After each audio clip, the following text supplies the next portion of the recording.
Femke Bol ran 1:59.07 in her first competitive 800 meters ever. Most elite hurdlers run 2:05 to 2:10s at this distance.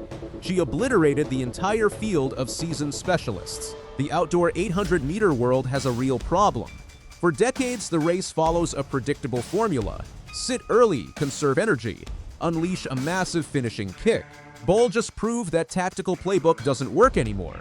Her top-end speed comes from 47.93-second relay splits as a 400-meter hurdler. Her closing kick is faster than most 800-meter specialists can accelerate from standstill.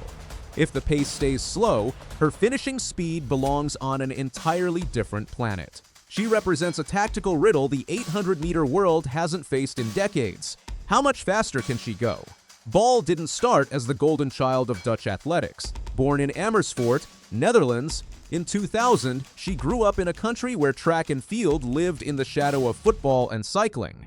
The orange-clad crowds at major championships were passionate but small. Dutch sprinters occasionally made noise on the world stage, but middle-distance running, that was historically East African territory, a domain ruled by athletes born and raised at high altitudes. Bol discovered athletics almost by accident. As a teenager, she was naturally fast, but had not yet found her true calling.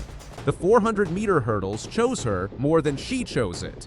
And what a choice it turned out to be. The 400-meter hurdles is track and field's most brutal discipline. It is nearly 50 seconds of technical precision mixed with a type of speed endurance that makes human lungs scream for mercy. You need the raw explosiveness of a short sprinter combined with the tactical awareness of a chess master. Most athletes spend years just learning how to clear the 10 barriers without losing their momentum, chopping their stride, or face-planting on the synthetic track. Bol made it look like a warm-up jog. By 2022, she was running times that belonged in a different era. But it was the Paris 2024 Olympic Games that truly announced her full terrifying potential to the planet. Running the anchor leg for the Netherlands in the mixed 4x400-meter relay, Bol found herself in a seemingly impossible position.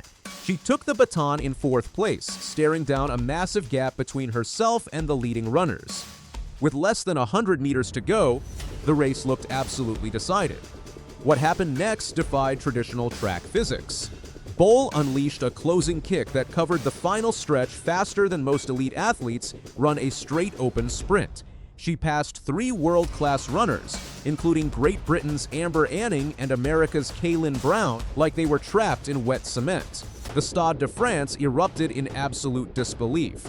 The Dutch team went from completely off the podium to Olympic gold in the time it takes to blink. Her individual split time was a mind-bending 47.93 seconds. That was the exact moment the track world realized something critical.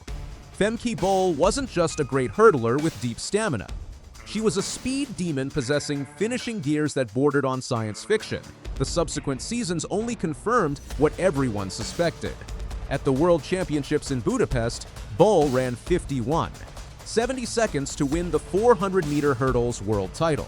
That performance revealed something about her racing physiology that would prove crucial for her 800-meter ambitions. Unlike traditional hurdlers who tie up and suffer a slow, agonizing death over the final 100 meters, Bol was actively generating speed. Her final 200-meter split was consistently lethal. In a race specifically designed to destroy human speed endurance, she was accelerating while her competitors were merely trying to survive. The Dutch coaching staff noticed something else.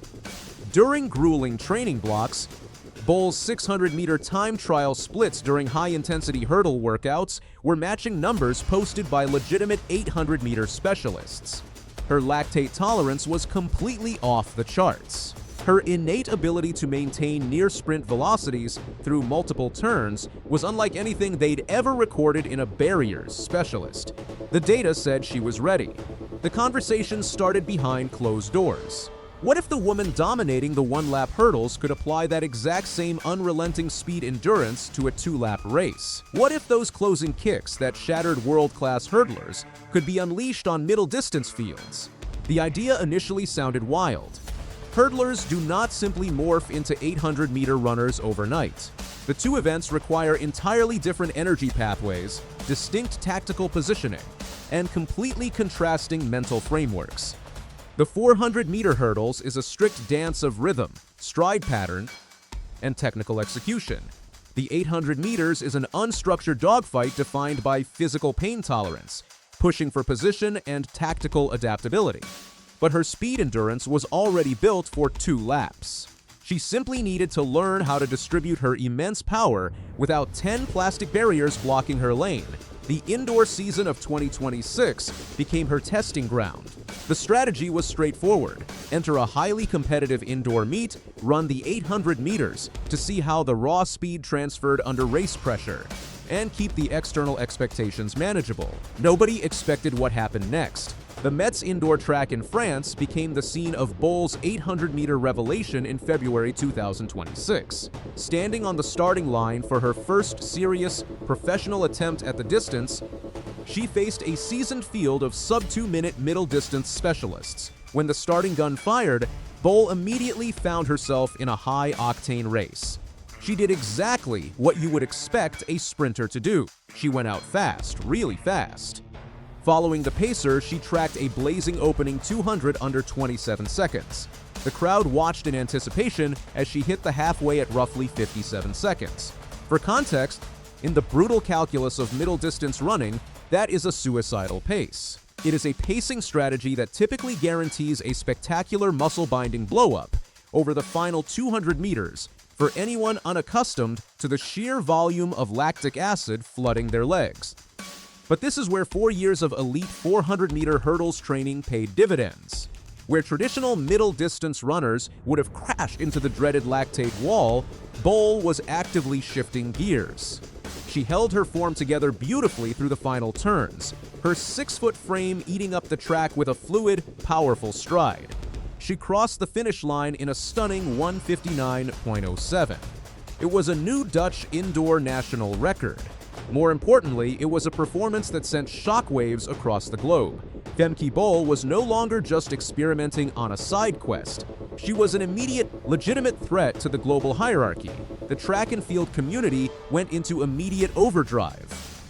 Social media exploded with real-time analysis from retired middle-distance legends and coaches. Standard athletic development dictates that sub-1 59 times require a lengthy evolution of aerobic threshold work and race-specific tactical pacing. Bol had achieved it off pure power and specialized speed endurance. It raised an immediate, fascinating question. What happens when this raw talent undergoes a full transition to the outdoor track? The tactical implications are keeping coaches awake at night. For years, the modern 800 meters has been dominated by a traditional formula.